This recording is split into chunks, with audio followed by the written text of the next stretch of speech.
जय महाकाल। क्लास को स्टार्ट करते हैं और इस क्लास में प्रश्नावली 2.3 स्टार्ट करेंगे। पहले आपको बेसिक पढ़ाएंगे, उसके बाद ये जो प्रश्न दिख रहे हैं इनको कंप्लीट करवाएंगे। और पिछली क्लास में उदाहरण कंप्लीट करवाए थे प्रश्नावली 2.2 के। अगर आपने कंप्लीट नहीं किए हैं, लिंक भी आपको मिल जाएगा डिस्क्रिप्शन में, पहले उनको तैयार करें, उसके बाद प्रश्नावली 2.3 का बेसिक पढ़ें और इन प्रश्नों को लगाएं। अगर वीडियो को नहीं लाइक किया है, लाइक कर दें सबसे पहले, और इस वीडियो को ज़्यादा से ज़्यादा शेयर कर दें, क्योंकि ये जो क्लास होगी रैपिड फायर क्लास होगी। तो देख लो कैलकुलेशन का नया टाइप। कैलकुलेशन का नया टाइप क्या है? किसी भी संख्या का घनमूल निकालना। विद इन सेकेंड में आप बताओगे किसी भी संख्या का घनमूल निकालना। आपको क्या करना पड़ेगा?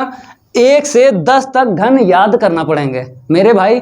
1 से 10 तक आपको घन याद करना पड़ेंगे, तब किसी भी संख्या का आप विद इन सेकेंड में घनमूल बताओगे। जैसे पहली संख्या हम उठाते हैं, यहाँ पर आपको 3 का जोड़ा बनाना है। कोई भी संख्या हो, पीछे से 3 का जोड़ा बनाना है। उसके बाद जो संख्या बचे उसका देखना है ऐसी कौन सी संख्या है जिसका घन कर दें या तो उतना आए या उससे कम आए। तो मेरे प्यारे बच्चों 1 है। बताइए बताइए बताइए ऐसी कौन सी संख्या है जिसका घन कर दें या तो 1 आए या 1 से छोटा। तो भाई 1 का क्यूब 1 है, तो मेरे भाई तो यहाँ पर हम लिखेंगे 1 का क्यूब। ठीक है, अब ये बाहर निकालो मेरे प्यारे भाई। अगर 1 का क्यूब रूट में है तो बाहर तो 1 ही तो निकलेगा, तो यहाँ पे 1 आ गया। अब इसके बाद 3 का जोड़ा बनाया था, आखिरी अंक पकड़ना है। क्या पकड़ना है? आखिरी अंक। कितना है? 8। तो यहाँ पे देखिए 8 का 2 हो जाता है, 2 का 8 हो जाता है, 3 का 7 हो जाता है, 7 का 3 हो जाता है। कैसे हो जाता है? इसका योग 10 होना चाहिए।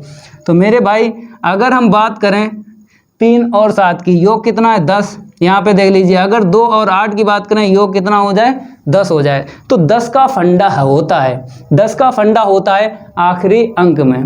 ठीक है, तो 8 है तो क्या बताया? 8 का 2 हो जाता है, तो 12 निकल आया इस संख्या का घन। मज़ा आ गया? लाइक कर दो। इस संख्या को लेते हैं, पीछे से 3 का जोड़ा बनाना है, आपने बना दिया। अब जो संख्या बचे देखना है ऐसी कौन सी संख्या है जिसका घन कर दें या तो इतना है या छोटा है। तो 74 दिख रहा है, 74 देखिए, 74 देखिए, 125 तो ज़्यादा हो जाएगा। 64 भाई, 64 74 से छोटा है, यही लेना है। 4 का क्यूब, तो यहाँ पे क्या लिख दें मेरे भाई? 4 का क्यूब। ठीक है, अब इसको बाहर निकालो। हमने बोला है अगर बाहर निकालेंगे तो कितना आएगा? 4 आएगा, 4, तो 4 लिख दो। ठीक है, अब जो आपने 3 का जोड़ा बनाया था उसका आखिरी अंक पकड़ना है। आखिरी अंक कितना है? 8। तो 8 का क्या बताया? 2 हो जाता है। ये आ गया इस संख्या का घनमूल। मेरे भाई मज़ा आ गया?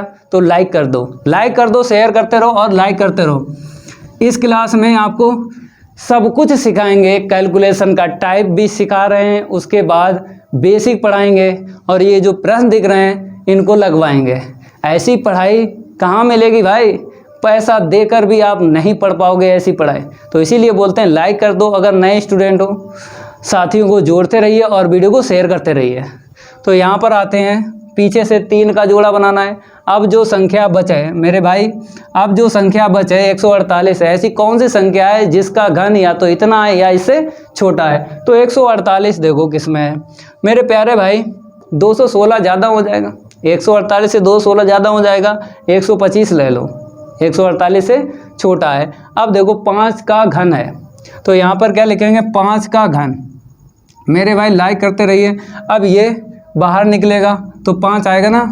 ठीक है, इतना काम करने के बाद में अब आखिरी अंक पकड़ना है। आपने 3 का जोड़ा बनाया है, उसका आखिरी अंक पकड़ना है। 7 है तो क्या बताया? 7 का 3 हो जाता है, 3 का 7 हो जाता है। तो यहाँ पे 7 है तो 7 का क्या हो जाएगा? 3 हो जाएगा। तो यहाँ पे लिख दो। मज़ा आ गया? अब ऐसे ही यहाँ पे देखो 125 मेरे भाई यहाँ पर बताइए 614 है। ऐसी संख्या बताइए जिसका घन या तो 614 आ जाए या उससे छोटा आ जाए। 614 देखते हैं। 614 भाई 729 ज़्यादा हो जाएगा, 512 यही छोटा है। तो 8 का क्यूब लेना है। यहाँ पे क्या करना है, 8 का क्यूब लेना है, ठीक है। अब बाहर निकलेगा तो 8 निकल आया, ठीक है। इसके बाद में आपको क्या करना है, 125 का आखिरी अंक देखना है, क्या है, 5 है, 5 तो 5 है, तो इसमें तो आ नहीं रहा है, इसमें नहीं आ रहा है, तो 5 का 5 ही आपको लिख देना है, ठीक है। अब यहाँ पे आते हैं 299, ठीक है, 299। अब इसके बाद में जो संख्या बचे देखना, ऐसी कौन सी संख्या है, ऐसी कौन सी संख्या जिसका घन करें 770 आ जाए या इससे छोटा। तो मेरे प्यारे भाई 729 इससे छोटा है, क्योंकि 770 से हमें छोटा लेना है या फिर इतना ही आ जाए। तो 9 का क्यूब ले लो भाई, 729, ठीक है। तो हमने क्या ले लिया, 9 का क्यूब ले लिया मेरे भाई। अब ये 9 जो है निकलेगा बाहर, तो 9 आया। अब जो जोड़ा बनाया था जिसका आखिरी अंक पकड़ना, 9 है, तो इसमें 9 नहीं आ रहा है, तो ऐसे ही लिख देना है, ठीक है। अब यहाँ पे आते हैं, 3 का जोड़ा बनाओ, 1 है, तो आपको पता है 1 जो है 1 का क्यूब होता है, बाहर निकालो 1, और आपको पता है 0 यहाँ पे मिल रहा है।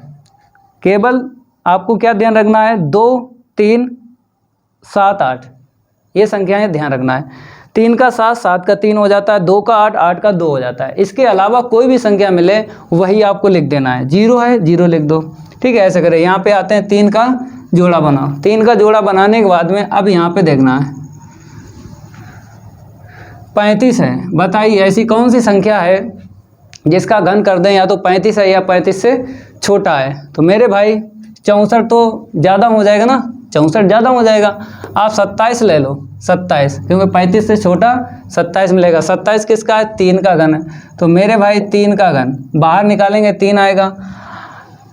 आपने 3 का जोड़ा बनाया है, उसका आखिरी अंक देखना है, आखिरी अंक कितना है, 7, तो क्या बताया, 7 का 3 हो जाता है, लिख दो भाई, हो गया। अब यहाँ पे आते हैं, 625 है, ठीक है। अब पकड़ लेना है, 3 का जोड़ा बनाने के बाद जो संख्या बचे उसको पकड़ लो। अब देखो ऐसी कौन सी संख्या है जिसका घन कर दे 15 या 15 से छोटा। तो मेरे भाई ये 8 है, क्यों 27 अगर लिया तो ज़्यादा हो जाएगा, तो 8 आपको लेना है, लेकिन 8 किसका है, 2 की घातें 3 का है, तो ये बाहर निकालो, 2 निकला। आपने 3 का जोड़ा बनाया था, उसका आखिरी अंक पकड़ना है, 5 है, तो 5 का 5 ही रहेगा, क्योंकि 3 का 7, 7 का 3, 2 का 8, 8 का 2 करना है, बस इतना सीख लो। यहाँ पे आते हैं, 656 है, ठीक है।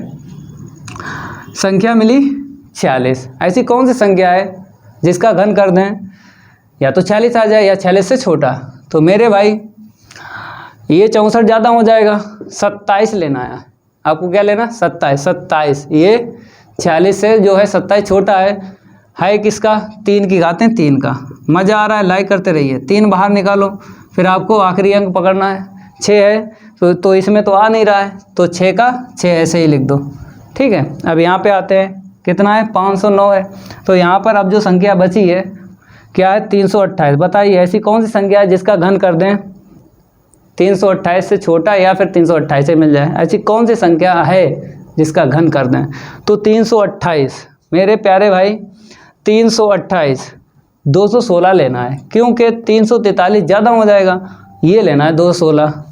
328 से 216 छोटा है ना, ठीक है। अब बताइए 6 की घातें 3, यहाँ पे थोड़ी मिस प्रिंट हो है, 6 की घातें 3 कर दो, ठीक है, तो 6 निकला। अब आखिरी अंक पकड़ लो संख्या का, 9 है, तो 9 तो इसमें मिला नहीं है, तो मेरे प्यारे भाई 9 का 9 ऐसे लिख देना है। 3 मिल जाए 7 लिख देना है, 7 मिल जाए 3 लिख देना है, 2 मिल जाए 8 लिख देना है, 8 मिल जाए 2 लिख देना है। नोट कर लो भाई या स्क्रीनशॉट ले लो। पहली संख्या का निकला है 12, दूसरी का 42 53, 12 42 53, फिर 85 99 10, फिर उसके बाद 33 25 36, 33 25 36, फिर लास्ट वाले का 69 निकला है। तो ये तो आपके समझ में आ गया। अब आपको डालना है प्रश्नावली 2.3 का बेसिक। इसको रफ कर देते हैं, इसको हटा देते हैं। मज़ा आ रहा है तो लाइक करते रहिए, शेयर करते रहिए। इसको हम रफ करेंगे और आगे बढ़ेंगे। विद्यार्थियों को जोड़िए और बताइए कि वाईफाई सक्सेस क्लासेस पर A to Z पढ़ाया जाएगा, कुछ भी नहीं छोड़ा जाएगा। बताइए, और भी बच्चे जुड़ जाएंगे तो मज़ा आएगा पढ़ाने में। पढ़ाने में तभी मज़ा आता है भाई जब बहुत सारे विद्यार्थी हों। एक दो विद्यार्थी को पढ़ाएं अच्छा नहीं लगता ना, तो इसीलिए बोलते हैं विद्यार्थियों को जोड़ते रहिए और शेयर करते रहिए। आपका काम क्या है? लाइक करना, ठीक है, फिर शेयर करना, सब्सक्राइब करना, इतना काम है। इतना करो भाई, इतना काम करो। ऐसी पढ़ाई देंगे आपको, दिमाग में सेट हो जाएगी। तो प्रश्नावली 2.3 का बेसिक आपको पढ़ाएंगे। तो यहाँ पर हेडिंग डलवाते हैं, प्रश्नावली 2.3 का बेसिक। हेडिंग डाल लो भाई। फिर इसके बाद फलन, क्या डालना है? फलन डालना, फलन। तो यहाँ पे डालते हैं फलन। मेरे भाई 2.3 प्रश्नावली में संबंध आपने पढ़ा था। 2.3 तो ये चल रही है, 2.2 में आपने संबंध पढ़ा था। संबंध को R से लिखते हैं, लेकिन यहाँ पे जो संबंध है वो फलन है। जो संबंध है उसको क्या बोलेंगे? फलन को, ठीक है। तो संबंध आपने अच्छे से तैयार किया प्रश्नावली 2.2 में, लेकिन प्रश्नावली 2.3 जो चल रही है तो यहाँ पर आपको फलन समझ लेना है। तो संबंध रहेगा फलन। तो फलन में क्या होगा? एक आपको प्रतिचित्रण मिलेगा। क्या मिलेगा? एक मैपिंग आपको मिलेगी जिसको बोलते हैं प्रतिचित्रण। उसमें दो समुच्चय आपको मिलेंगे। जैसे संबंध R में दो समुच्चय मिले थे, एक भी समुच्चय मिला था, ऐसे ही यहाँ पर है, एक समुच्चय मिलेगा, दो समुच्चय मिलेंगे, इससे ज़्यादा नहीं मिलेंगे। कहने का मतलब है चाहे संबंध हो चाहे फलन हो, दो ही समुच्चय मिलते हैं। जैसे A है तो दो अगर हैं तो A to A हो जाता है। भाई दो समुच्चय अलग अलग हैं, जैसे A और B है तो A to B हो जाता है। एक समुच्चय है उसे भी दो बार लिखना पड़ता है। तो यहाँ पर हम लिखेंगे प्रतिचित्रण। क्या लिखेंगे? प्रतिचित्रण। लाइक करते रहिए, शेयर करते रहिए। प्रतिचित्रण है f such that x tends to y। यहाँ पर पहला समुच्चय x है, दूसरा समुच्चय y है। मेरे प्यारे भाई तीर आरेख आपको समझना है। अगर आपको फलन अच्छे से तैयार करना है तो तीर आरेख समझ लेना है। हर एक प्रश्न हो जाएगा, हर एक उदाहरण हो जाएगा, हिलगोगे नहीं। फलन के प्रश्न में हिलगोगे कभी नहीं अगर आपने ये तीर आरेख वाला डायग्राम समझ लिया। तो यहाँ पे तीर आरेख डालते हैं, ठीक है। तीर आरेख, ये x समुच्चय ले लिया और ये y समुच्चय ले लिया। अब इन दोनों के बीच संबंध क्या रहेगा? f रहेगा। मेरे प्यारे भाई फलन को इंग्लिश में क्या बोलते हैं? फंक्शन बोलते हैं। फलन को इंग्लिश में फंक्शन बोलते हैं। हमने क्या उठा लिया? f उठा लिया। तो x और y के बीच में जो संबंध रहेगा वो f रहेगा। फिर समुच्चय x में हमने एक अवयव ले लिया ax, समुच्चय y में हमने y अवयव ले लिया, ठीक है। अब x का प्रतिबिंब y रहेगा। यहाँ पे x का प्रतिबिंब क्या रहेगा? y रहेगा, ठीक है। और y जो है x का पूर्व प्रतिबिंब। तो ये जरूर ध्यान रखना है। यहाँ पे लिख दें, ठीक है, ये लिख लेना है। x का प्रतिबिंब y है, y का पूर्व प्रतिबिंब x है। अगर इधर से इधर की ओर चलोगे तो प्रतिबिंब बनेगा, अगर इधर से इधर की ओर चलोगे तो पूर्व प्रतिबिंब बनेगा। अब प्रतिबिंब के बारे में हम आपको समझाते हैं। जैसे आप आईना देखते हो, शीशा, आपने शीशा देखा तो प्रतिबिंब बोलेंगे, और शीशे के अंदर से कोई देख रहा है तो पूर्व प्रतिबिंब बनता है। ठीक है, तो ये चीज़ आपको समझ लेना है। वैसे तो शीशे के अंदर से कोई नहीं देखेगा, तुम ही अपने आप को देखोगे, ठीक है। तो फलन में आपको प्रतिबिंब आना चाहिए। पूर्व प्रतिबिंब का मतलब ये है, एक फार्मूला बनता है, वहाँ से पर्सन निकलता है। फलन के लिए आपको प्रतिबिंब सीख लेना है। बता सकते हो विद इन सेकेंड में कि f जो है फलन है या नहीं। पूर्व प्रतिबिंब के लिए हमने बताया है, एक फार्मूला बनता है जिससे पर्सन निकाला जाता है। तो यहाँ पे लिखेंगे f के अंतर्गत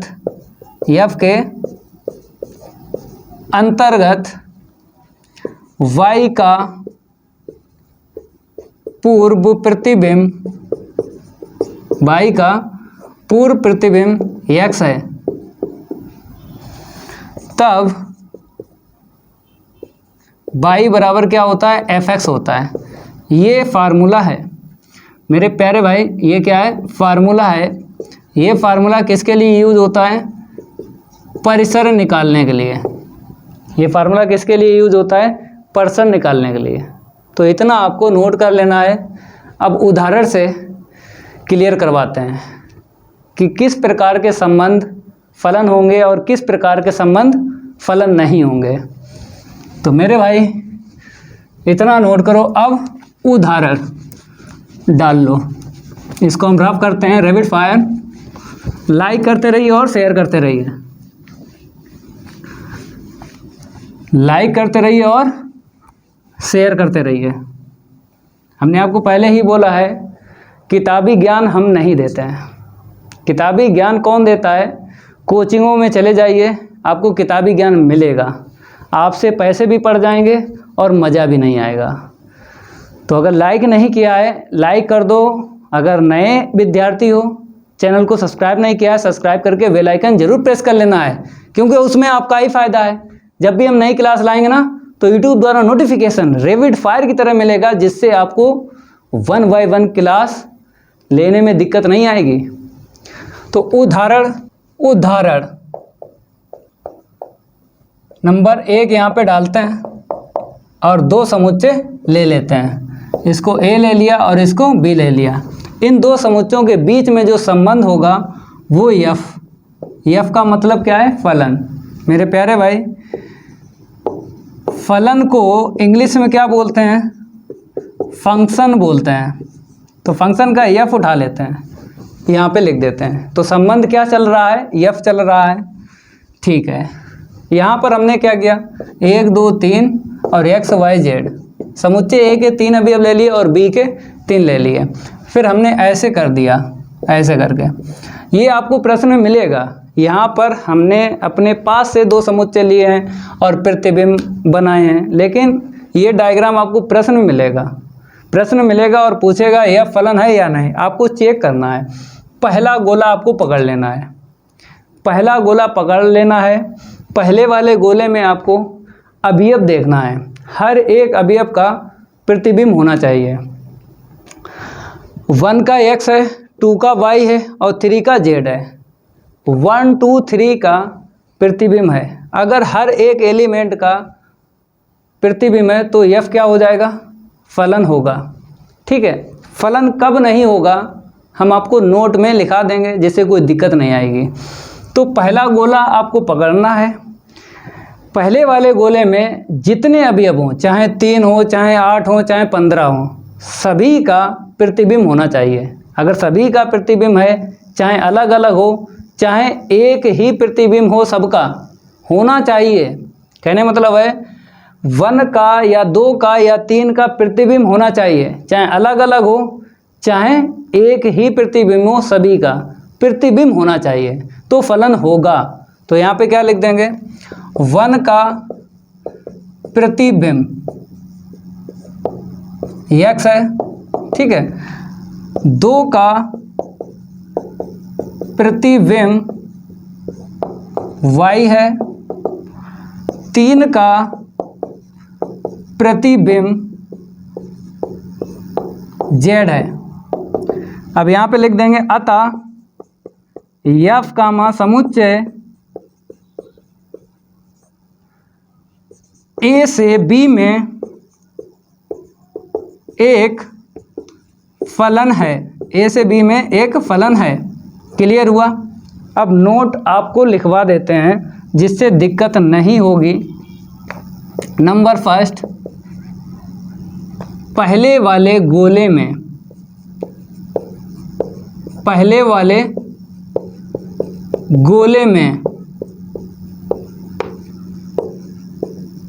कम से कम, पहले वाले गोले में कम से कम एक अवयव, कम से कम पहले वाले गोले में कम से कम एक अवयव का प्रतिबिंब नहीं है तो यह फलन नहीं होगा। ये नोट जो हम लिखा रहे हैं मेरे प्यारे भाई, नहीं फलन होगा उसके लिए नोट लिखा रहे हैं, ये ध्यान रखना है। बाकी जो भी होगा वो फलन होगा। ठीक है, नंबर सेकंड पे आते हैं। पहले वाले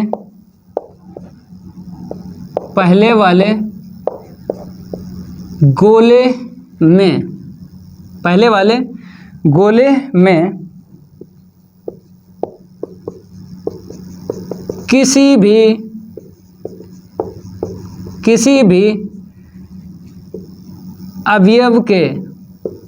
भी अवयव के कम से कम दो प्रतिबिंब हैं। कोई भी एक अवयव ले लो, जैसे यहाँ पे लिखा पहले वाले गोले में किसी भी अवयव के, कोई भी अवयव है, कम से कम दो प्रतिबिंब हैं। मेरे प्यारे भाई, अगर एक अवयव के दो प्रतिबिंब मिल रहे हैं, एक अवयव के, कम से कम का मतलब होता अधिक, मतलब एक अवयव के दो प्रतिबिंब या एक अवयव के 3 या 4 या 5 अगर हैं, तो यह फलन नहीं होगा। मतलब ये 2 पॉइंट अगर आपने समझ लिए तो आप देखते ही बता सकते हो कि फलन यफ होगा या नहीं। तो ये नहीं वाले आपको जरूर सीख लेना है। ठीक है, फिर तो वो तो हो ही जाएंगे, जितने उदाहरण हम लें यह फलन होगा। तो पहला वाला क्या है? पहले वाले गोले में कम से कम एक अवयव का प्रतिबिंब नहीं है। कोई भी अवयव अगर पहले वाले गोले से छूट गया, कम से कम लिखा है, कम से कम का मतलब होता है 1 या 2 या 3, एक से ज़्यादा, 1 या 1 से ज़्यादा। तो 1 या 1 से ज़्यादा पहले वाले गोले में अवयव छूट जाएं जिसका प्रतिबिंब ना हो, यहाँ पे लिखा प्रतिबिंब नहीं है, जिसका प्रतिबिंब अगर नहीं है तो भाई यह फलन नहीं होगा। पहला ये ध्यान रखना है। दूसरा क्या है? पहले वाले गोले में किसी भी अवयव के कम से कम 2 प्रतिबिंब हैं। एक अवयव के अगर 2 प्रतिबिंब मिल जाते हैं, कम से कम का मतलब होता है 2 या 2 से ज़्यादा। तो 2 या 2 से ज़्यादा एक अवयव के अगर 2 प्रतिबिंब या 2 से ज़्यादा है तो फलन नहीं होगा। ठीक है, तो ये ज़रूर आपको समझ लेना है। इससे क्या हो जाएगा कि आप देख के ही बता सकते हो कि फलन नहीं है।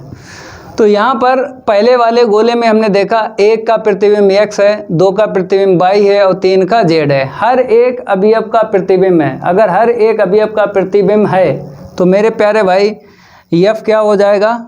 फलन होगा। हर एक अवयव का होना चाहिए। अगर एक भी अवयव इसमें छूट गया, एक भी अवयव छूट गया या एक अवयव 1 के 2 प्रतिबिंब हैं या छूट जाए या 1 के 2 प्रतिबिंब हैं या 3 है तो फलन नहीं होगा। 2 नोट पॉइंट लिखाए हैं नहीं वाले। अब देखो क्लियर करवाते हैं और लाइक करते रहिए भाई। फलन ऐसा पढ़ा देंगे जीवन भर याद रहेगा। मेरे प्यारे भाई, फलन ऐसा पढ़ा देंगे जीवन भर याद रहेगा। तो देखो भाई, दूसरा हम उदाहरण लेते हैं। हमने यहाँ पे क्या कर लिए? 2 समुच्चय ले लिए, एक हमने x और एक y। तो यहाँ पे क्या किया? 1 2 3 ले लिया, x y z ले लिया। यहाँ पर हमने ऐसे करके इनको सेट कर दिया, ठीक है। ये तो आपको प्रश्न में मिलेगा भाई, ठीक है। फिर आपको क्या देखना है, पहला गोला देखना है बस। बाद वाले गोले से कोई मतलब नहीं है, पहले वाले गोले से मतलब होता है। अगर आपको फलन चेक करना है, पहले वाले गोले में जो भी अवयव है आपको प्रतिबिंब देखना है, बात खत्म। तो अब आपको देखना है कि हर एक अवयव का प्रतिबिंब है। तो 1 का Z हो गया, 2 का Y हो गया और 3 का X हो गया। हर एक अवयव का अगर प्रतिबिंब है तो फलन है। तो यहाँ पे क्या लिख देंगे, 1 का प्रतिबिंब Z है, ठीक है। और 2 का प्रतिबिंब Y है, और 3 का प्रतिबिंब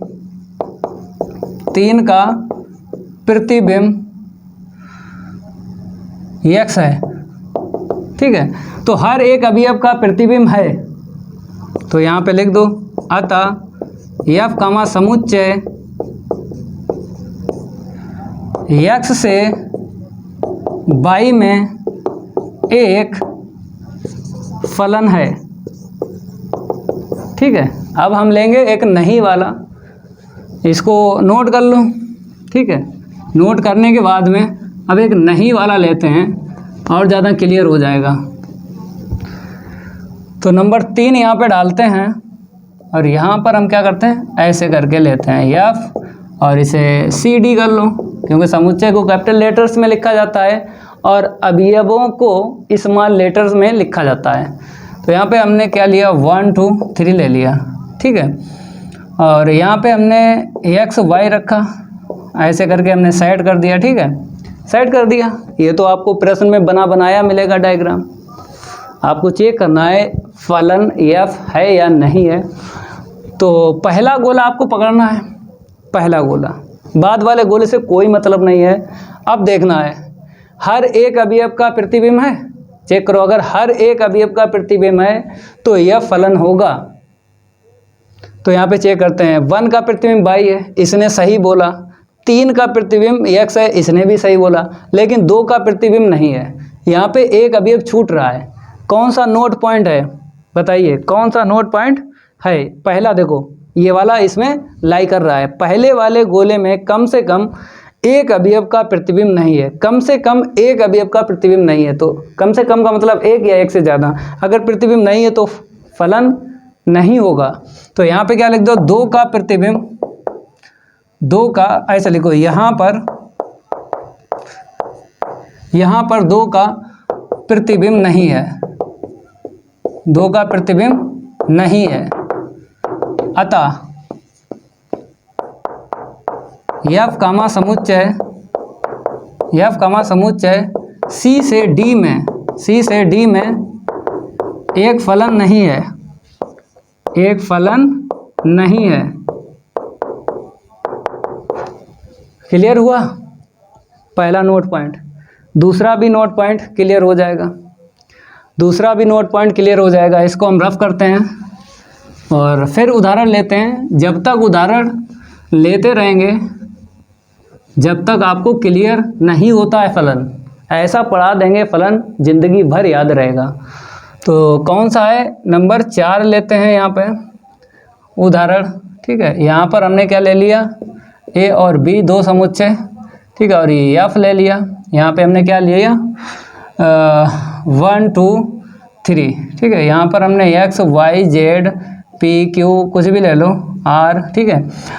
तो हमने क्या किया, मतलब ऐसे सेट कर दिया भाई, और क्या, ऐसे क्या कर दिया, सेट कर दिया, ठीक है। अब देखो मेरे प्यारे भाई, पहला गोला पकड़ना है और अवयवों को चेक करना है। 1 का प्रतिबिंब P है, इसने सही बोला। 1 का प्रतिबिंब क्या है, P है, इसने सही बोला। इसने क्या बोल दिया, 2 ने बोला मेरे 2 प्रतिबिंब हैं, 2 ने बोला मेरे 2 प्रतिबिंब हैं, एक X है और एक R है। और 3 ने क्या बोला, Z प्रतिबिंब है। तो 1 और 3 ने सही बोला, इसने गलत बोल दिया। इसने क्या बोल दिया, गलत बोल दिया कि 2 के 2 प्रतिबिंब हैं। तो नोट में क्या लिखा था, पहले वाले गोले में किसी भी अवयव के कम से कम 2 प्रतिबिंब हैं। 2 प्रतिबिंब, एक अवयव के 2 प्रतिबिंब हैं कम से कम, 2 या 2 से ज़्यादा है एक अवयव के प्रतिबिंब, तो फलन नहीं होगा। तो मेरे प्यारे बच्चों, 2 ने गलत बोला, 1 ने सही बोला और 3 ने सही बोला। एक भी अवयव इसमें झूठ बोलता है तो मेरे प्यारे भाई फलन नहीं होगा। तो दूसरा जो नोट पॉइंट है वो क्लियर हुआ है। तो यहाँ पे लिख देंगे, यहाँ पर 2 के प्रतिबिंब, यहाँ पर 2 के प्रतिबिंब यक्स व आर हैं, यक्स व आर हैं। अगर 2 के प्रतिबिंब यक्स व आर हैं, अतः यफ कामा, लिखते रहो यफ कामा समुच्चय ए से बी में एक फलन नहीं है, एक फलन नहीं है। मज़ा आ रहा है? लाइक करते रहो, मज़ा आ रहा है तो लाइक करते रहो। तो दोनों नोट पॉइंट क्लियर हो गए, ठीक है। और उदाहरण बताते हैं जिससे और क्लियर होगा। पीएचडी करवा देंगे फलन पर, क्या करवा देंगे, पीएचडी करवा देंगे। तो इसको हम रफ करते हैं, नेक्स्ट उदाहरण लेते हैं। नेक्स्ट हम क्या लेते हैं, उदाहरण लेते हैं मेरे प्यारे भाई। यहाँ पर क्या करेंगे, नंबर 5 उदाहरण है, 2 फिर ले लिए हमने। यहाँ पे पी क्यू कर लिए, 2 समुच्चय, और 2 समुच्चयों के बीच में जो संबंध रहेगा वो एफ रहेगा, ये तो आपको पता ही है। यहाँ पर हमने क्या कर लिया, 1 2, ठीक है। यहाँ पे हमने क्या कर लिया, और बढ़ा लें, चलो और बढ़ा लो, चाहे कैसे लिखो, असेंडिंग आर्डर में लिखो चाहे डिसेंडिंग आर्डर में लिखो, अभी वो कोई दिक्कत नहीं है। तो यहाँ पे हमने क्या कर दिया, एक्स वाई जेड, ठीक है, चाहे ऊपर पी कर लो। तो यहाँ पर हमने ऐसे साइड कर दिए मेरे प्यारे भाई, हमने क्या कर दिया, ऐसे साइड कर दिए, इन अवयवों को हमने ऐसे साइड कर दिया। ये तो आपको प्रश्न में मिलेगा, हम अपने पास से साइड कर रहे हैं, लेकिन आपको प्रश्न में मिलेगा, ठीक है, इतना मिलेगा। फिर आपको क्या करना है, एफ चेक करना है फलन है या नहीं। तो आपको पहला गोला पकड़ना है, पहला गोला पकड़ने के बाद में हर एक अवयव का अगर प्रतिबिंब है, अगर हर एक अवयव का प्रतिबिंब है, चाहे अलग अलग हो चाहे एक ही हो, मेरे प्यारे भाई, पहले वाले गोले में चाहे 5 अवयव हों, चाहे 10 हों, चाहे 15 हों, हर एक अवयव का प्रतिबिंब होना चाहिए, चाहे अलग अलग प्रतिबिंब हो चाहे एक ही प्रतिबिंब हो, होना चाहिए, ठीक है। तो फलन होगा एफ। तो चेक करते हैं, 4 का प्रतिबिंब बताइए, 22 है। 1 का प्रतिबिंब क्या है, 22 है। 2 का प्रतिबिंब 22 है। 3 का प्रतिबिंब 22 है। तो मेरे प्यारे भाई, हर एक अवयव का प्रतिबिंब है, चाहे अलग अलग हो चाहे एक ही हो, होना चाहिए। अगर यह फलन होगा तो हर एक अवयव का प्रतिबिंब होना चाहिए पहले वाले गोले में जो भी हैं, तो यह फलन होगा। इस वाले से कोई मतलब नहीं है, इस वाले से कोई मतलब नहीं है, चाहे यहाँ पे अवयव छूट जाए या ना छूटे, जैसे यहाँ पे पी छूट गया, एक्स छूट गया, जेड छूट गया। तो मेरे प्यारे भाई, बाद वाले गोले में चाहे अवयव छूटें चाहे रहें, उससे मतलब नहीं है, आपको पहले वाले गोले में ही अवयव को चेक करना है, ठीक है। बाद वाले में चाहे मरें चाहे जिए, हमें कोई मतलब नहीं है। अब यहाँ पे क्या करेंगे, हम लिख देंगे 1, 2, 3, 4, ऐसे लिखो। यहाँ पर 1 2 3 4 अवयवों का, यहाँ पर इन 4 अवयवों का प्रतिबिंब, इन 4 अवयवों का प्रतिबिंब 22 है, 22 है। तो यहाँ पे लिख देंगे, अतः यफ कामा समुच्चय, यफ कामा समुच्चय पी से क्यू में एक फलन है, पी से क्यू में एक क्या है, फलन है। अब नेक्स्ट उदाहरण लेते हैं, छठा। जब तक क्लियर नहीं होता है तब तक हम क्लियर करवाते हैं, इसे नोट कर लेना, ठीक है। ये तो उदाहरण हो गया ना कंप्लीट। अब बात करेंगे नेक्स्ट, नंबर 6 आते हैं, नंबर 6 पे आते हैं। फिर हमने 2 समुच्चय ले लिए, ए और बी। इन दोनों के बीच संबंध क्या रहेगा, एफ रहेगा, ये तो आपको पता ही है। फिर हमने क्या किया यहाँ पे 1 2 3 4, ठीक है, यहाँ पे हमने क्या किया एक्स वाई जेड ले लिया, फिर हमने साइड कर दिया ऐसे करके, हमने क्या कर दिया ऐसे करके साइड कर दिया, ठीक है। साइड करने के बाद अब आपको देखना है ये एफ फलन है या नहीं, मतलब ये प्रश्न में आपको मिलेगा और पूछेगा एफ जो है फलन है या नहीं। पहला प्रश्न देखिए, यहाँ पे बोला है फलन हैं, संबंधों में कौन से फलन हैं, तो 2 का 1, 5 का 1, 8 का 1, मतलब 2 का 1 जो है प्रतिबिंब है, 5 का 1 प्रतिबिंब है, तो इससे हम डायग्राम बना लेंगे। तो फिर ऐसे करके चेक करेंगे। ऐसे सेकंड वाला है 2 का प्रतिबिंब 1 है, 4 का 2 है, 6 का 3 है, 8 का 4 प्रतिबिंब है। ऐसे तीसरा वाला है 1 का 3 प्रतिबिंब है, 1 का 5 है, तो इससे क्या होगा हम डायग्राम बना लेंगे। 1 का 3 है, ठीक है, तीर लगा देंगे, 1 का 5 प्रतिबिंब में तीर लगा देंगे, तो डायग्राम आपको मिलेगा, ठीक है।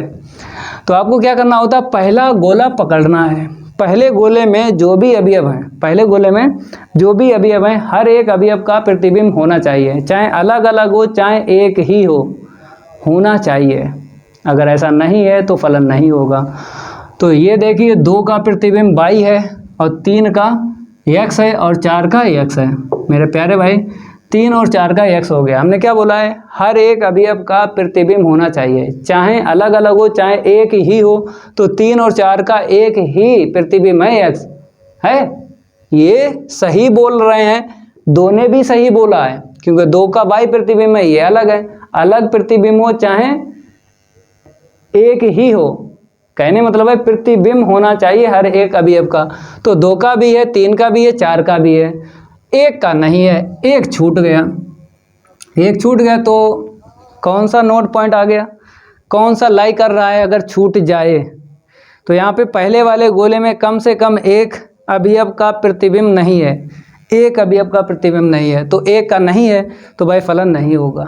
चाहे यहाँ पर अगर हम मेरे प्यारे भाई 1 के बाद में हम 5 ले लें, कम से कम का मतलब होता है एक अवयव या एक से ज़्यादा, तो हमने 5 इसमें बढ़ा लिया, आप चाहो एक और बढ़ा सकते हो। तो इस अवयव ने सही बोला, मतलब 2 3 4 ने सही बोला, 1 और 5 ने नहीं सही बोला, तो एक भी अवयव का प्रतिबिंब नहीं है। अगर अवयव इसमें छूट जाता है तो फलन नहीं होगा। ये नोट पॉइंट पहला इसमें लाई कर रहा है। तो मेरे प्यारे भाई यहाँ पर हम क्या लिखेंगे, यहाँ पर 1 व 5 का प्रतिबिंब नहीं है, 1 व 5 का प्रतिबिंब नहीं है, 1 का 5 का प्रतिबिंब नहीं है, यहाँ पे नहीं लिख दो भाई, नहीं है। अगर नहीं है तो भाई f क्या है, फलन नहीं है। अतः f कामा समुच्चय a से b में एक फलन नहीं है, एक फलन नहीं है। क्लियर हुआ। और उदाहरण बताते हैं, नंबर 7 लेते हैं। PhD करवा देंगे भाई फलन पे, क्या करवा देंगे, PhD करवा देंगे। तो नंबर नेक्स्ट हम लेते हैं 7 नंबर लेते हैं, और यहाँ पर हमने क्या कर दिया, 2 समुच्चय ले लिए, एक ले लिया P, एक ले लिया Q। इन 2 समुच्चयों के बीच में क्या ले लिया हमने, F ले लिया फलन, ठीक है। संबंध यहाँ पे चलेगा फलन। तो यहाँ पर 1 2 3 4, यहाँ पर 1 2 3 4 5 6 7 8 ऐसे करके लिख दो भाई, जो भी लिख पाओ लिखो। तो यहाँ पे क्या कर दिया हमने, 1 का 3, 2 का 3, 4 का 3, सब कुछ 1 का अलग रख देते हैं। चलो भाई ऐसे ही रख देते हैं, ठीक है। तो इस तरीके से आपको प्रश्न में मिलेगा। अब देखना है ये फलन है या नहीं। तो आपको कैसे चेक करना, पहले गोले से आपको मतलब होता है, बाद वाले गोले से कोई मतलब नहीं, चाहे छूटे चाहे रहे उससे मतलब नहीं। पहले वाले गोले में देखना है हर एक अवयव का प्रतिबिंब होना चाहिए, चाहे अलग अलग हो चाहे एक ही हो। तो ऐसी कंडीशन पर f जो होता है वो फलन होता है। और ये 2 कंडीशन ऐसी हैं इस पे फलन नहीं होता है। तो देखते हैं 1 का प्रतिबिंब क्या है, 3 है, 2 का 3 है और 3 का 3 है। मतलब इसका भी प्रतिबिंब 3 है और इसका भी है, मतलब 1 2 3, 3 अवयव का प्रतिबिंब 3 है। हमने क्या बोला है, अलग अलग प्रतिबिंब हो चाहे एक ही प्रतिबिंब हो तो फलन होगा। तो इन तीनों ने सही बोला है, लेकिन इसने गलत बोल दिया, क्योंकि यहाँ पे ये अवयव छूट रहा है। अगर कोई भी अवयव छूट रहा है, यहाँ पे कोई भी अवयव एक या एक से ज़्यादा जिसका प्रतिबिंब नहीं है तो फलन नहीं होगा। तो यहाँ पर चाहे जैसे 4 ले लो, 5 ले लो, 6 ले लो, 7 ले लो, तो इनके क्या छूट रहे हैं, प्रतिबिंब नहीं है। तो 4 5 6 7 हमने और बढ़ाए हैं, तो इनके प्रतिबिंब नहीं है। तो कौन सा नोड पॉइंट इसमें लाई कर रहा है, ये पहला वाला। पहले वाले गोले में कम से कम एक अवयव का प्रतिबिंब नहीं है। कम से कम का मतलब होता है, कम से कम का मतलब होता है, एक के लिए बोला, एक का मतलब 2 3 4, एक से ज़्यादा, एक या एक से ज़्यादा अगर अवयव का प्रतिबिंब नहीं है तो फलन नहीं होगा। तो यहाँ पर 4 5 6 7 इनका प्रतिबिंब नहीं है। अगर कोई भी अवयव इसमें छूट रहा है जिसका प्रतिबिंब नहीं है तो फलन नहीं होगा। तो यहाँ पे लिखेंगे, यहाँ पर 4 5 6 7 का कोई प्रतिबिंब नहीं है, कोई प्रतिबिंब नहीं है, कोई प्रतिबिंब नहीं है। अगर कोई प्रतिबिंब नहीं है तो मेरे प्यारे भाई फलन नहीं होगा। अतः लिख दो, अतः एफ कामा समुच्चय पी से क्यू में एक फलन नहीं है, एक फलन नहीं है। क्लियर हुआ? और उदाहरण बताएं? चलो और बता देते हैं। फलन भाई सीखते रहिए, क्योंकि अगर पीएचडी हो जाएगी तो मेरे प्यारे भाई प्रश्न आप गलत नहीं कर सकते हो, प्रश्न आप गलत नहीं कर सकते हो। तो यहाँ पे 8 नंबर डालते हैं और 2 फिल ले लेते हैं, ए और बी ले लिए, ठीक है। यहाँ पर हमने क्या कर दिया, एफ ले लिया, 2 हमने क्या कर दिया, समुच्चय ले लिया, ठीक है। यहाँ पर 1 2 3 4 ले लिया, और यहाँ पर हमने क्या कर दिया, एक्स वाई जेड और पी ऐसा ले लिया।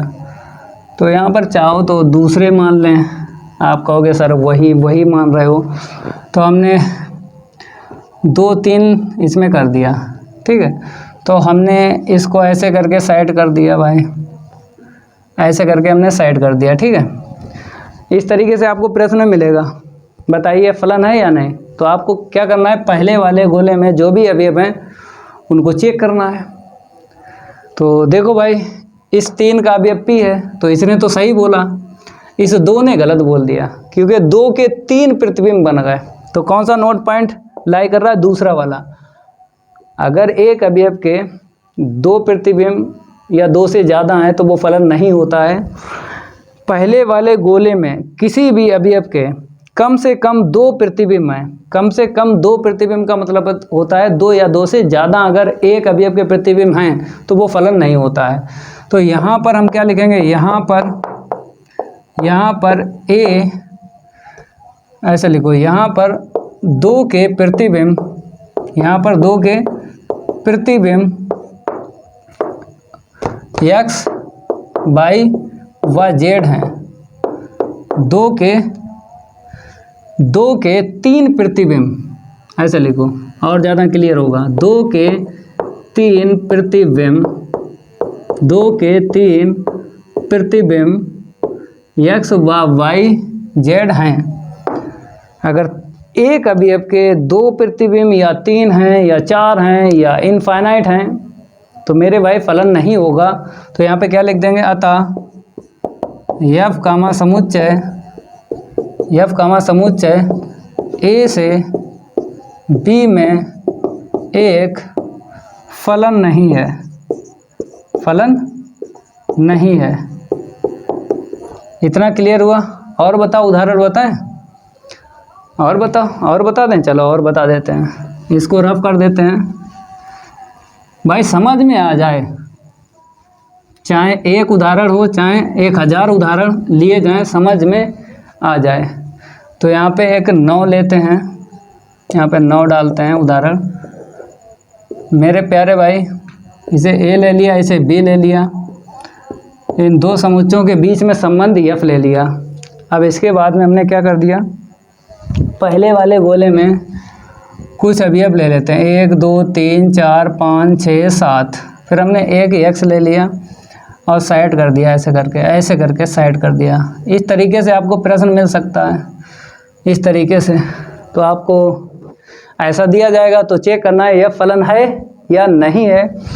पहला गोला आपको पकड़ना है, दूसरे वाले गोले से कोई मतलब नहीं होता है, दूसरे वाले गोले से कोई मतलब नहीं होता है, पहले वाले गोले से ही मतलब होता है। अगर आपको फलन चेक करना है तो पहले वाले गोले से ही मतलब होता है। तो पहले गोले में देखिए हर एक अवयव का प्रतिबिंब है। अगर हर एक अवयव का प्रतिबिंब है, चाहे अलग अलग हो चाहे एक ही हो, तो भाई वो फलन होगा। तो देखो 1 का x है, मतलब हर सभी का x हो गया। 1 से लेके 7 तक, 1 से लेके 7 तक जो अवयव हैं उन सभी का प्रतिबिंब क्या है, x है। तो हमने क्या बोला है, अलग अलग प्रतिबिंब हो चाहे एक ही हो, सबका एक ही हो तो फलन होगा। ठीक है, तो यहाँ पे क्या लिखते हैं, यहाँ पर 1 2 3 4 5 6 7 का प्रतिबिंब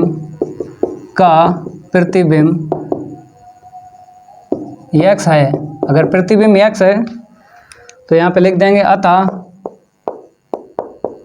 F कमा समुच्चय A से B में एक फलन है। A से B में क्या है, एक फलन है। मज़ा आ गया, मज़ा आ रहा है भाई। एक और बता देते हैं, 10 हो जाएंगे पूरे। ठीक है, 10 हो जाएंगे उदाहरण, ये तो हो गया। एक और लेते हैं, 10 हो जाएंगे उदाहरण। तो किसी को बताओगे तो अच्छा तो लगेगा कि गुरुजी ने गोला सिखाया है। गुरुजी ने क्या सिखाया है, इस क्लास में गोला बनवाना सिखाए हैं, गोला बनवाना सिखाए हैं। तो नंबर 10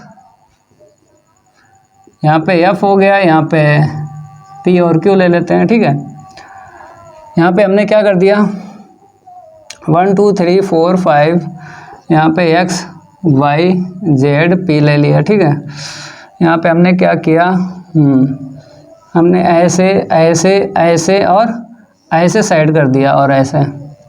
अब देखिए भाई, इस तरीके से आपको मिलेगा प्रश्न में। तो आपसे पूछेगा यह फलन है या नहीं, तो पहले वाले गोले में देखना है हर एक अवयव का प्रतिबिंब होना चाहिए। अगर हर एक अवयव का प्रतिबिंब है तो यह फलन होगा। तो 1 का 2 का 3 का x है, तो इन 3 का x है। हमने क्या बोला है, अलग अलग प्रतिबिंब चाहे एक ही हो फलन होता है। तो इन 3 ने सही बोला। 4 का प्रतिबिंब P है और 5 का प्रतिबिंब x है। तो 1 2 3 5 ये 4 अवयव का प्रतिबिंब x है, तो ये चारों सही बोल रहे हैं। 4 का P हो गया। ठीक है, तो पहले वाले गोले में हर एक अवयव का प्रतिबिंब है तो फलन होगा। बाद वाले गोले से मतलब नहीं, चाहे मरे चाहे जिए चाहे छूटे, हमें उससे मतलब नहीं है। तो यहाँ पे क्या लिख देंगे, यहाँ पर 1 2 3 व 5 का प्रतिबिंब x है, व 5 का प्रतिबिंब क्या है, x है। और 4 का बताइए, 4 का प्रतिबिंब P है। अतः हर अवयव का इसमें प्रतिबिंब है, अतः F हो जाएगा फलन। अतः समुच्चय P से Q में एक फलन है, एक क्या है, फलन है। ठीक है, तो फलन क्लियर हो गया होगा, PhD हो गई होगी। हमने पहले बोला है कि PhD करवा देंगे, ये PhD हो गई भाई। अब क्या करेंगे, एक नोट बताएंगे, एक नोट पॉइंट। ये तो नोट पॉइंट है ही, एक और देख लो, इसको हम रफ करेंगे। कभी कभी क्या होता है कि प्रेशर निकालने के लिए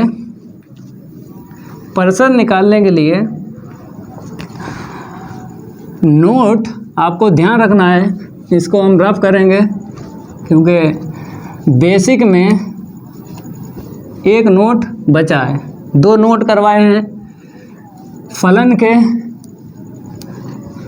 और यहाँ पे नोट लिखेंगे, ठीक है, और यहाँ पे लिखेंगे यदि ए स्क्वायर माइनस एक्स स्क्वायर, तो हमने लिखा है एक्स स्क्वायर माइनस ए स्क्वायर लेस देन अगर 0 है, ठीक है। तो ऐसा हो तो क्या करोगे, मतलब ऐसा है तो क्या करोगे, ये इनक्वालिटी होती है, इसे क्या बोलते हैं, इनक्वालिटी बोलते हैं, हिंदी में बोलते हैं अस्मिका, हिंदी में क्या बोलते हैं, अस्मिका। अब यहाँ पे लगाओ फार्मूला, तो a प्लस वी इंटू में a माइनस वी, ठीक है। मतलब इसके बाद ये आपको लिखना है, इसके बाद ऐसे लिखना है, यहाँ पर छोटा मान रखना है और यहाँ पे बड़ा। तो देखो कैसे रखोगे, अगर यहाँ से x के मान निकालें तो यहाँ से निकलेगा माइनस ए, यहाँ से निकलेगा प्लस ए, प्लस है तो माइनस आता है, माइनस है तो प्लस आता है। तो इसमें छोटा मान देखिए, छोटा माइनस ए है और बड़ा ए है, ठीक है। तो ऐसा मिल जाए तो ऐसा लिखना पड़ता है।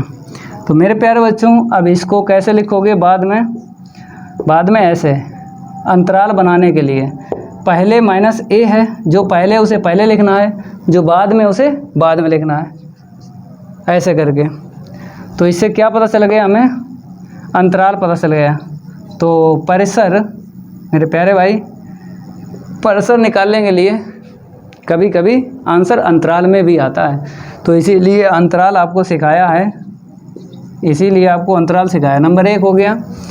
अगर हम नंबर 2 की बात करें, ठीक है, इतना ध्यान रखना है, अगर यहाँ पर ऐसा है, मतलब ये अस्मिका लेस देन इक्वल है और ये अस्मिका लेस देन इक्वल है, इसे बोलेंगे, अगर इसे हटा दें, नीचे बराबर हटा दें, तो इसे बोलेंगे लेस देन, इसे बोलेंगे लेस देन, ठीक है। एक्स का मान माइनस ए से बड़ा और ए से छोटा लेना है, इसको क्या बोलेंगे, एक्स के लिए ग्रेटर, एक्स के लिए ये ग्रेटर है, ये लेस है, और आपके लिए जैसे पढ़ रहे हो ऐसे करके। तो अगर हम ये हाथ जो है मोड़ते हैं, तो मेरे प्यारे भाई इसे ग्रेटर पढ़ते हैं और इसे क्या पढ़ते हैं, लेस।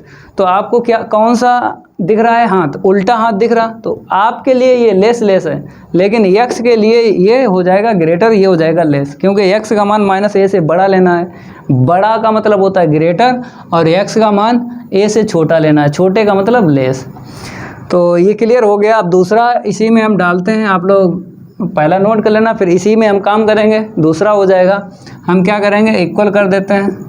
जब इक्वल कर दिया तो मेरे प्यारे भाई यहाँ पे बंद अंतराल आएगा, क्या आएगा, बंद।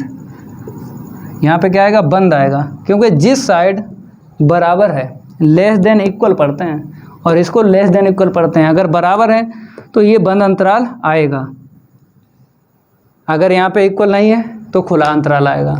अगर इसी को और आपको समझना है तो नंबर 3 डाल लीजिए और समझाते हैं। हमने क्या किया, इसमें कुछ काम नहीं कर पाएंगे, अलग से बताएंगे।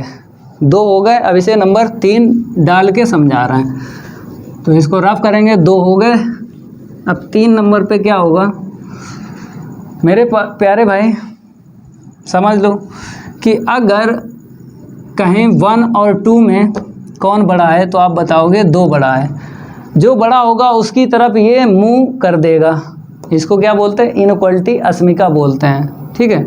और ये लेस देन है, ये क्या है, लेस देन है। इंग्लिश और हिंदी में इसे लेस देन ही पढ़ते हैं, चाहे इंग्लिश में पढ़ो चाहे हिंदी में पढ़ो, क्या बोलते हैं, लेस देन ही बोलते हैं। तो 2 बड़ा है तो इसीलिए इसका मुंह 2 की तरफ हो गया। अगर इसी में हम माइनस से गुणा करते हैं, अगर दोनों पक्षों में माइनस से गुणा करते हैं, अब कौन बड़ा है, अब आप बोलोगे ये -1 बड़ा है, तो मुंह इधर हो जाएगा। कहने मतलब है, अगर हम इस लाइन में माइनस से गुणा करते हैं तो अस्मिका चेंज हो जाती है। अगर अस्मिका में माइनस से गुणा करते हैं तो अस्मिका चेंज हो जाती है, ये ध्यान रखना है। लेस की ग्रेटर हो जाएगी, ग्रेटर की लेस हो जाएगी। जैसे नंबर 4, 5 और 4 में कौन बड़ा है, 5 बड़ा है। अगर माइनस से गुणा करते हैं, अब कौन बड़ा है, अब आप बोलोगे सर -4 बड़ा है। -4 बड़ा है, -5 से -4 बड़ा है, तो इनइक्वालिटी घूम गई। पहले ग्रेटर थी, अब क्या बन गई, लेस। तो ये चीज़ आपको समझना है मेरे प्यारे भाई कि अगर माइनस की संख्या से गुणा करते हैं असमिका में तो इनइक्वालिटी चेंज हो जाती है, ग्रेटर की लेस हो जाती है, ग्रेटर की लेस हो जाती है और लेस की ग्रेटर हो जाती है। इतना क्लियर हुआ मेरे प्यारे भाई? ये ज़रूर आपको समझना है क्योंकि प्रश्न में इनका यूज हो जाएगा, प्रश्न में इनका यूज हो जाएगा, इसीलिए आपको समझना है। इसे क्या बोलेंगे, ग्रेटर देन बोलेंगे। क्या बोलेंगे, ग्रेटर देन। तो मेरे प्यारे भाई अब जो है प्रश्नों को कल लगवाएंगे क्योंकि बेसिक इतना बहुत है, नहीं लंबी क्लास हो जाएगी, ज़्यादा टाइम हो जाएगा। तो बेसिक में आपको इतना सीखना है जितना हमने सिखाया है। प्रश्न अपने आप लग जाएंगे, रटने की ज़रूरत नहीं पड़ती है। हमने पहले बोला है कि किताबी ज्ञान हम नहीं देते हैं, किताबी ज्ञान हम नहीं देते हैं, अपना ज्ञान देते हैं। ले लो भाई। तो भाई अगर ये बेसिक अच्छा लगा हो प्रश्नावली 2.3 का तो भाई लाइक कर देना है वीडियो को और ज़्यादा से ज़्यादा इस वीडियो को शेयर कर देना है। मिलते हैं अगली क्लास में, आज के लिए इतना ही काफ़ी है। धन्यवाद।